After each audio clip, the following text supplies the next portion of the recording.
The shareholder vote on the company's board is coming up on Wednesday, and the proxy battle between the company and activist investor Nelson Peltz is entering its final stretch here. Peltz now garnering support from CalPERS and Neuberger Berman ahead of that meeting. For more, we're now bringing in Bill George, former chairman and CEO of Medtronic. Bill, it is always good to have you on the show, and maybe we'll start there, Bill.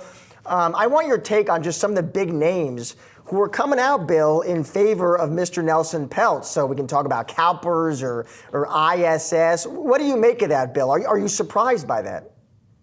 I'm disappointed, but I think they're looking for short-term gains, and they think somehow Peltz is going to come in and cut a lot of costs, but it'll leave Disney in the lurch. This has been a very costly, distracting battle. And by the way, Iger and Disney board have lined up a lot of strong supporters, people like George Lucas and Glass Lewis and others who have supported them, Jamie Dimon, of course, JP Morgan.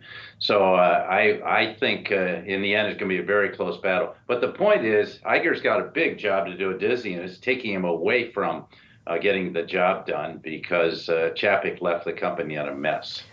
But was Iger, hey Bill, it's Julie here, but was Iger also getting a little complacent, a little arrogant, dare I say? I mean, was there any utility, even if Peltz doesn't succeed, was there any utility in this in getting, yes, I see the argument that it's a distraction, but is it also cause him to focus? Well, it's caused him to accelerate, I think, that's for sure. And it's a big job, you know, and he's still got a lot of big issues he's facing. He had to get the situation right with Governor DeSantis and stop that war. He's still got the Disney Plus streaming. How fast can they convert from cable to streaming? There's no resolution yet of ESPN and ABC. I anticipate eventually they'll want to spin those off. And but the key is that no one ever talks about is Chapek centralized all the creativity, and now Bob is decentralized and getting it back to the people, and that's the only way to run a complex enterprise like this. So there's a lot of work left to be done, and then not to mention the fact by 2026 he's got to have a successor. So he's got a couple of years of breathing room there, but that's not been a good course for a long time for Iger and the board. And Bill, you're touching right there on a central point here, which is this issue of succession. And I mean, you've seen, Bill, how, you know, the fans of Nelson Peltz, in part, that's what they're saying. They're fans of Nelson Peltz because they think he's going to join the board, Bill, and he's going to force the board to this time actually get it right. Well, I don't know. I would think he, like a Unilever, he got in the wrong successor. He got in a very short-term person. And yeah, he'll get somebody that'll cut a lot of heads and do things like that. But Disney is, you know, this is an iconic company. It's a classic global company. They've gone for American. And by the way, it's a very strong board. And Iger's taken steps to beef up the board with the former head of Sky, Sir Jeremy Dallek, and Lululemon, and brought in they have a very strong board. Mary Barra, Safra Katz.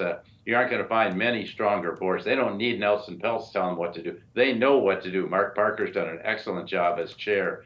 So they don't need Peltz to get things going. They know the pressure's on them. They know they failed with succession the last time around, and they know they'll have to get it right. But it's the board's the one to get that right. That's not Peltz to do that. Bill, out of curiosity, do you hold Disney shares yourself?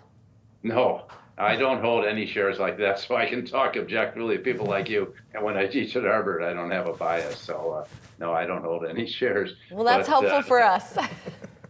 I would, you know, but, you know, for the long term, it's a great company. And I'm glad Iger's back. Bob did a fantastic job. He's one of the great CEOs of the last, 16, 18 years now. But the succession thing, he's a hard guy to replace, too. Bill, I'll get you out of here on this. Bottom line, what do you think's going to happen at this shareholder meeting? I think that Disney will eke out a narrow victory over Peltz. And Peltz can go away like he did on PepsiCo and a few others, that he can go back and find someone else to go after. At least that's I hope it'll come out, because I think it's the best thing for the long term for Disney. And this is a company that deserves a very great long-term future. Bill, always love having you on the show. Thanks so much for joining us.